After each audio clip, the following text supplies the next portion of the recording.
Good morning students. बेटा हमने last दो लेक्चर में यूनिट्स एंड डायमेंशन में यानी आपका मेजरमेंट वाला जो चैप्टर है उसमें डायमेंशन निकालना पड़ा है।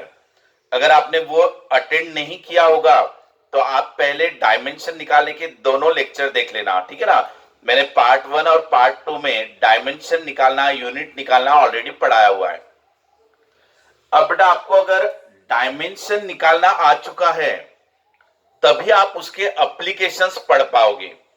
आज हम लोग उसका एक एप्लीकेशन पढ़ने जा रहे हैं जिसमें अगर आपको एसआई सिस्टम में कोई वैल्यू दी है तो उसको सीजीएस सिस्टम में कैसे लेना चाहिए, और अगर सीजीएस में कोई वैल्यू दी है तो वो एसआई में जब रहेगी तो कितनी रहेगी, वो आपको निकालना है। ठीक है बेटा, जैसे अगर मैंने ये कहा कि 5 kg, अब यहां पर मैंने 5 जो है वो वैल्यू लिया n1 और बेटा केजी जो है वो यूनिट हो गया u1। आप यूनिट की जगह डायमेंशन लोगे जब न्यूमेरिकल सॉल्व करोगे तब। अब ये हो गया वैल्यू विथ यूनिट, और ये कौन सा सिस्टम लिया बेटा, एसआई सिस्टम, क्योंकि एसआई सिस्टम में केजी का इस्तेमाल होता है। इसको इक्वल में कैसे करूंगा, तो यहां पर मैं ग्राम लिख रहा हूं, तो ग्राम यानी क्या हो गया, सीजीएस सिस्टम, ये सीजीएस लिखा इस तरफ, और बेटा ये वाला जो होगा वो 5000 हो जाएगा।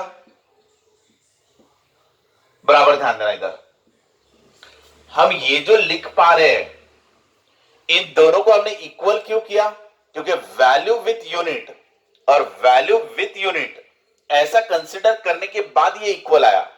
आप समझना कि 5 इक्वल टू 5000 ये तो हम नहीं लिख सकते, ये पॉसिबल नहीं है। आप केजी इक्वल टू ग्राम ये भी पॉसिबल नहीं है। तो बराबर जब मैंने 5 केजी लिखा तब जाके वो 5000 ग्राम के साथ इक्वेट हो गया, इक्वल हो गया, यानी value n1 and its unit u1 is equal to value n2 and its unit u2। अब ये आपका फॉर्मूला बना, ठीक है। ये जो यूनिट है बेटा, ये यूनिट की जगह पर आप डायमेंशन लिख लोगे, जैसे आपको मास, लेंथ, टाइम ऐसे डायमेंशन पता रहता। अगर फोर्स की बात आ रही है तो यहां पे 1 1 -2, m1 l1 t -2 ऐसा आप रख सकते हो। इस तरीके से चीजें आपको पुटअप करना है। क्लियर बच्चों? अब देखना आप आगे, आपको ये ध्यान रखना है कि एसआई सिस्टम और सीजीएस सिस्टम में क्या क्या इस्तेमाल करेंगे हम लोग। बेटा मास के लिए केजी का इस्तेमाल करोगे तो यहां पे ग्राम का इस्तेमाल करोगे। अगर आपका लेंथ है तो इसमें मीटर, तो इसमें सेंटीमीटर का इस्तेमाल करोगे। अगर टाइम की बात आई तो यहां सेकंड, तो यहां सेकंड का इस्तेमाल करोगे। ये आपका एसआई सिस्टम है, ठीक है ना। ये आपका सीजीएस सिस्टम है। सीजीएस में ये सेंटीमीटर में आ रहा है लेंथ, ये ग्राम में आ रहा है मास, ठीक है। वही अगर एसआई में ले रहे हो तो मास आ रहा है केजी में, लेंथ आ रहा है मीटर में। ये वाला पॉइंट आपको ध्यान रखना है बेटा, इसके बिना आप नहीं कर पाओगे। ये चीजें आप देख लो एक बार अच्छे से। क्लियर है? तो आपका एसआई में कहा तो क्या क्या लेना है वो क्लियर रखना आप, सीजीएस में रहा तो क्या क्या लेना है वो आप क्लियर रखना, ठीक है। अभी हम लोग स्टार्ट करेंगे हमारा फर्स्ट एप्लीकेशन ऑफ डायमेंशंस।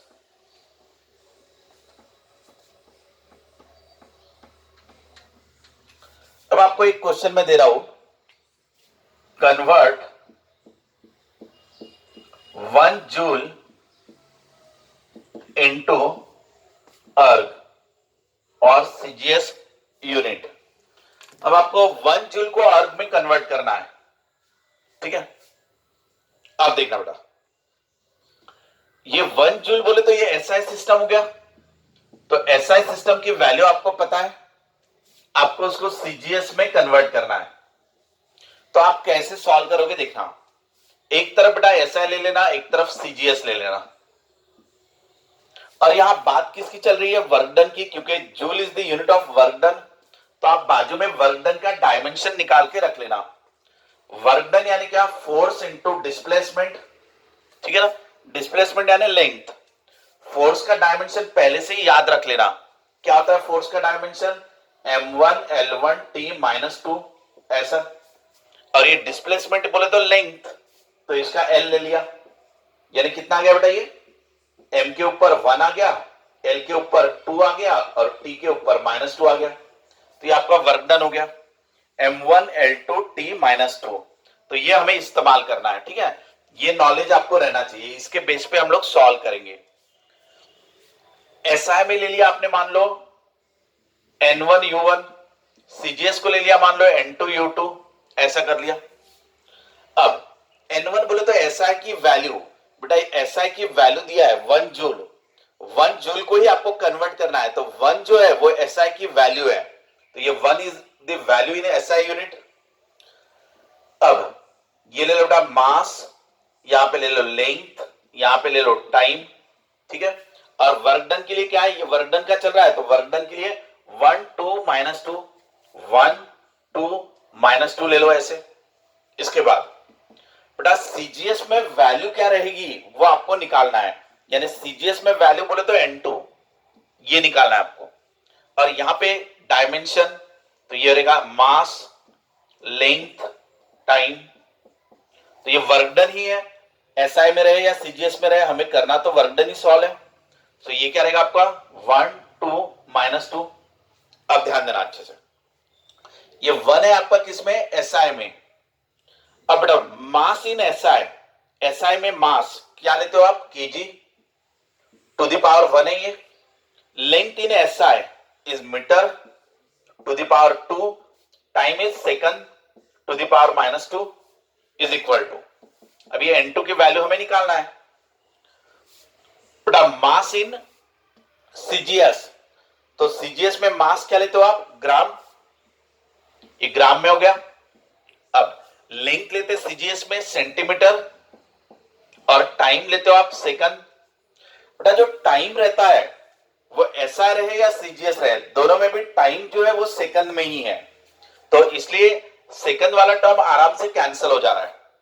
इसके अलावा बेटा यहां किलोग्राम है, तो किलो का मतलब 1000 और ये है ग्राम, सो ग्राम वाला टर्म आराम से कैंसिल कर सकते हो, ग्राम ओनली ग्राम, ठीक है ना? इसके बाद बेटा ये मीटर वाला टर्म यहां के मीटर वाले टर्म के साथ कैंसिल हो सकता है, तो यहां पे सेंटी बचेगा। सेंटी का मतलब 10 टू द पावर -2 और किलो का मतलब 1000। ये चीजें आप याद रख लेना, अगर किलो लिखा हुआ है तो 1000 है और सेंटी लिखा हुआ है तो 10 टू द पावर -2 है। ये चीजें क्लियर रखना, ठीक है ना? तो हमने सिर्फ ग्राम को कैंसिल किया, वैसे हमने सिर्फ मीटर को कैंसिल किया। यहाँ का सेंटी बचा हुआ है, सेंटी का स्क्वायर बचा हुआ है, यहाँ पे भी किलो टू द पावर 1 बचा हुआ है। अभी किलो का मतलब 1000 यानी 10 to the power 3, clear, is equal to ये वाला n2। अब बेटा सेंटी का मतलब 10 टू द पावर -2 और 10 टू द पावर -2 के ऊपर लिखा हुआ है 2, ऐसा। अब ये हो गया तुम्हारा n2 equal to, so n2 equal to क्या लोगे? ये अपॉन ये कर दोगे, यानी ये 10 टू द पावर 3 हुआ डिवाइडेड बाय, बेटा ये 10 टू द पावर -2 का स्क्वायर है, यानी 2 बार लिख लो, ये 10 to the power -2 into 10 to the power -2 ऐसा हो गया ये, यानी ये हो गया 10 to the power 3 divided by ये हो गया 10 टू द पावर -4, ठीक है? अब इसको ऊपर भेज दो आप, 10 to the power 3 into 10 to the power +4, ये -4 है ना, ऊपर जाएगा तो +4 हो जाएगा, यानी ये कितना गया तुम्हारा 10 टू द पावर ऑफ 7, ये आ गया सीजीएस में वैल्यू, ठीक है ना? अब देखो बेटा 1 जूल इक्वल टू कितना आर, ये निकालना था आपको, तो आपका 1 जूल ये एसआई में था, इसका सीजीएस में 10 टू द पावर 7 आर, ये ऐसा हो गया। तो ये आपने एसआई का कन्वर्शन सीजीएस में निकाल लिया, ये आपका आंसर हुआ। क्लियर है बेटा? तो ये आपका डायमेंशनल एनालिसिस का एक एप्लीकेशन है।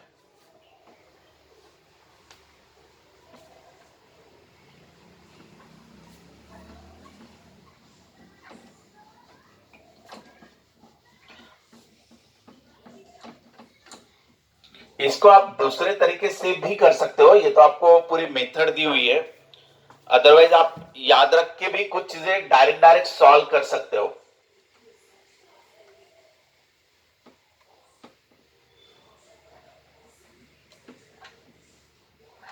अब हम लोग 1 न्यूटन यानी कितना डाइन ये सॉल्व करेंगे. Convert 1 newton into dyne. बेटा अगर आप न्यूटन पूरा लिखना चाहो तो स्मॉल में लिखना, और सिर्फ एन लिखना चाहो तो कैपिटल में रहेगा. ठीक है ना. अब फोर्स का डायमेंशन आपको पहले से ही पता रहना चाहिए. फोर्स का डायमेंशन क्या रहता है बेटा? m1 l1 t minus 2. यह आपका फोर्स का डायमेंशन है. ठीक है. अब कैसे कन्वर्ट करोगे बेटा? आपको एसआई सिस्टम में गिवन है, ये वाला एसआई है और ये वाला आपका सीजीएस है. तो एसआई की वैल्यू और यूनिट दोनों गिवन है. सीजीएस में यूनिट गिवन है, वैल्यू नहीं है. सो आपको ये वैल्यू निकालना है. एक तरफ आप ले लेना एसआई सिस्टम, एक तरफ आप ले लो सीजीएस सिस्टम. ये ऐसे एसआई में formula value with unit is equal to value with unit. Clear. अब एसआई में वैल्यू क्या दी है? 1 न्यूटन. तो ये उड़ गया अपना 1, और यूनिट यानी डायमेंशन ले लो आप यहां पे. ये हो जाएगा तुम्हारा m l t. वैसे ही सीजीएस में क्या वैल्यू रहेगी वो आपको निकालना है, यानी n2. और यूनिट यानी यहां पे डायमेंशन ले लो, मास, लेंथ और टाइम. ठीक है. अब ये हम लोग कैलकुलेशन कर रहे हैं फोर्स के लिए. तो फोर्स के डायमेंशन पता है 1 1 माइनस 2. तो ये 1 है, ये 1 है, ये माइनस 2 है. यहां पर 1 1 माइनस 2. क्योंकि एसआई रहे या सीजीएस रहे, हमें सॉल्व तो फोर्स के लिए ही करना है. अब एसआई में मास कितना होता? तो ये KG to the power 1, length metre to the power 1, ये second to the power minus 2 equal to n2. ठीक है ना. ये सीजीएस में मास क्या रहता है? Gram, length is in centimeter and time is in second. ऐसा हो गई. ये पूरा एसआई की वैल्यू पुट अप कर दिया कि मास होता है केजी में, लेंथ होता है मीटर में, टाइम होता है सेकंड में. सीजीएस में मास ले लिया ग्राम, लेंथ ले लिया सेंटीमीटर, टाइम ले लिया सेकंड. यहां से जो कैंसिल हो रहा है उसको कैंसिल कर दो आप. ये कैंसिल हो गया आपका. मीटर भी कैंसिल हुआ. बट इसमें से सिर्फ मीटर कैंसिल किया मैंने, सेंटी को रहने दिया. यहां से ग्राम को कैंसिल कर दिया, यहां का किलो रहने दिया. किलो का, और ये 1 तो होता है, सो 1 इंटू 1000, तो आपका 1000 ही बचेगा. सो किलो का मतलब 10 to the power 3 1000 equal to n2. बेटा सेंटी का मतलब 10 to the power minus 2 to the power 1 है. ठीक है ना. सो ये 1 रहा तो कोई फर्क नहीं पड़ेगा. Therefore n2 इक्वल टू, ये हो गया बेटा हमारा 10 to the power 3 divided by, ये नीचे आ जाएगा 10 टू द पावर माइनस 2. आप इसको ऊपर भेज दो तो ये 10 to the power 3 into 10 to the power plus 2 हो जाएगा. अब इनको ऐड कर दो तो 10 टू द पावर 5 हो गई. ये आपका n2 का वैल्यू निकल गया. यानी सीजीएस में वैल्यू आपने निकाल लिया. तो एसआई में क्या दिया था? 1 Newton. So 1 Newton in SI is equal to 10 to the power 5 dyne. ये हो गया बेटा आपका वैल्यू विथ यूनिट. ये वैल्यू है, ये यूनिट है, ये वैल्यू है, ये यूनिट है. सो वैल्यू विथ यूनिट आपने ले लिया. क्लियर. नेक्स्ट बेटा इसी टाइप का और एक क्वेश्चन लेंगे हम लोग.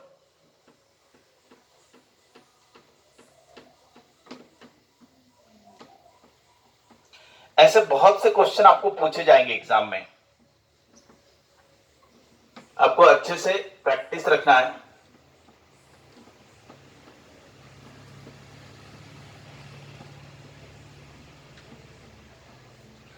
अब लेते बेटा हम लोग एक सरफेस टेंशन का लेते हैं. The surface tension of water is 72 dyne. Surface tension of water is 72 dyne. ठीक है ना. गिवन है ये आपको dyne per centimetre. Find its value in SI unit. Find in its value in SI unit. बराबर ध्यान देना बेटा. अब आप एक चीज देख सकते हो कि एक तरफ सीजीएस ले लो, एक तरफ एसआई ले लो, या तो आप इस तरफ एसआई ही रहने दो, इस तरफ सीजीएस ले लो. अब एसआई में क्या लिखते बेटा हम लोग, फॉर्मूला क्या था हमारा, N1U1 इक्वल टू N2U2, ये आपका फॉर्मूला था. एसआई में वैल्यू आपको निकालना है, N1 निकालना है. यूनिट यानी डायमेंशन ले लो, मास, लेंथ, टाइम. अब N2 यानी क्या, वैल्यू. वैल्यू कितना दिया है, 72 सीजीएस में दिया है. और इसका यूनिट यानी डायमेंशन ले लो, मास, लेंथ, टाइम. अब देखो बेटा ये डायमेंशन कैसे चेक करोगे, ये आपको सरफेस टेंशन इक्वल टू, बेटा ये डाइन बोले तो आपका न्यूटन यानी फोर्स, ठीक है ना. तो ये फोर्स का सीजीएस यूनिट है, तो ये हो गया फोर्स. और नीचे दिया है सेंटीमीटर, तो सेंटीमीटर सीजीएस हो गया, मीटर एसआई में हो गया, तो ये लेंथ रिप्रेजेंट कर रहा है. तो ये फोर्स अपॉन लेंथ कह रहा है. तो surface tension is force per unit length, ऐसा रही. अब फोर्स का डायमेंशन पता है आपको, M1 L1 T-2 divided by L1. यहां से पता कर सकते हो बेटा आप, ये यहां से 72 डाइन पर सेंटीमीटर, डाइन कह दिया तो ये फोर्स हो गया, और ये सेंटीमीटर कह दिया तो ये लेंथ हो गया. तो ये फोर्स अपॉन लेंथ हो गया. तो ये फोर्स का M1 L1 T-2 और ये लेंथ का L1, ये L कैंसिल हो जाएगा, तो बचा क्या बेटा आपका M1 T-2, ये इतना ही बचा. इसका मतलब आपको इसमें लेंथ लेने की जरूरत नहीं है, लेंथ टू द पावर 0 आ रहा है, ये लेंथ आपको लेने की जरूरत नहीं, या तो इसके ऊपर 0 है. क्लियर. अब N1 एसआई में मास किस में लेते हो, ये 1 है ना, यहाँ पे M के ऊपर, ये M के ऊपर 1 लेना है, T के ऊपर -2 लेना है. 1 और -2, तो ये 1 ये -2, ये 1 और ये -2. क्लियर है यहां तक. अब एसआई में मास क्या होता है, केजी. ये टाइम यानी सेकंड टू द पावर -2, 72 मास होता है आपका ग्राम सीजीएस में, और ये होता है आपका सेकंड टू द पावर -2. बहुत आसानी से सॉल्व हो जाएगा बेटा. ये कैंसिल हो गया, ये ग्राम कैंसिल हो गया, बचा आपका किलो, यानी N1 into 1000 is equal to 72. तो बेटा यहां से N1 की वैल्यू निकलेगी, देयरफॉर N1 इक्वल टू कितना आ गया, इसको इधर ट्रांसफर कर दो, तो ये 72 divided by 10 to the power 3 हो गया, ये 10 टू द पावर 3, इसको ऊपर ले लो. So N1 equal to 72 into 10 to the power -3. बेटा ये वैल्यू किस में आ गई, तो एसआई में. हमें एसआई की वैल्यू निकालना था, तो देयरफॉर आपका 72 डाइन पर सेंटीमीटर, ये हो गया गिवन था आपको सीजीएस में, इज इक्वल टू एसआई में कितना आ गया, एसआई की value 72 into 10 to the power -3, ये हो गया आपका एसआई में. और ये डाइन की जगह पे क्या लिखोगे, न्यूटन, और ये सेंटीमीटर की जगह पे मीटर. तो ये आपका कन्वर्शन हो गया कि 72 डाइन पर सेंटीमीटर, इसका आंसर आपने न्यूटन पर मीटर में निकाल लिया. समझ में आया बेटा. ऐसे और कुछ प्रैक्टिस क्वेश्चन आप कर सकते हो, जैसे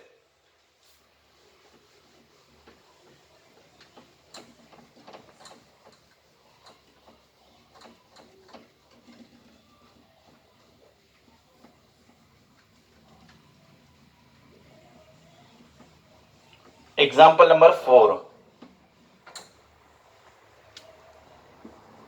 आपको एक क्वेश्चन देता हूं कि G की value in CGS 6.67 into 10 to the power -8 dyne centimetre square divided by gram square. ये गिवन है आपको, यूनिवर्सल ग्रेविटेशनल कांस्टेंट की वैल्यू ये गिवन है. Find its value find its value in CGS, in SI, क्योंकि ये CGS value given है, ठीक है ना। तो आप इसकी एसआई में वैल्यू निकालो, बट आपका आंसर आ जाना चाहिए सॉल्व करने के बाद। वैसे देखा जाए तो आप यहाँ पे पुटअप करके भी निकाल सकते हो। देखो 6.67 इंटू 10⁻⁻8 हो गया। अब बेटा 1 डाइन यानी कितना न्यूटन, उसको आप यहां पे रख सकते हो। सेंटीमीटर को मीटर में रख सकते हो, ग्राम को केजी में रख सकते हो, और उसका स्क्वायर कर सकते हो। ऐसा करोगे तो भी आंसर आ जाएगा या नहीं। या तो फिर आप पूरा डायमेंशनल एनालिसिस से जाओ, जिस तरीके से हमने सॉल्व किया था उस तरीके से करो आप, ठीक है। इसका आंसर आएगा आपका 6.67 इंटू 10⁻11 न्यूटन मीटर स्क्वायर पर केजी स्क्वायर। इसको आप सॉल्व करके आंसर निकालो, ठीक है। ये आपका होमवर्क है बेटा। और एक क्वेश्चन आपको दे रहा हूं, 60 जूल पर मिनट गिवन है आपको, 60 जूल पर मिनट। तो बेटा आप इसको सेकंड में चाहे तो कन्वर्ट कर सकते हो, यानी 1 जूल पर सेकंड ऐसा हो गया ये, क्योंकि 1 मिनट यानी 60 सेकंड, तो ये 60 कैंसिल हो जाएगा, तो 1 जूल पर सेकंड हो गया। तो ये आपको एसआई स्टैंडर्ड दिया हुआ है, एसआई में वैल्यू गिवन है, ठीक है ना। आपको इसको कन्वर्ट करके सीजीएस में निकालना है, ठीक है। Find its value, find its value in CGS, ठीक है। बहुत सिंपल है, आसानी से सॉल्व हो जाएगा ये।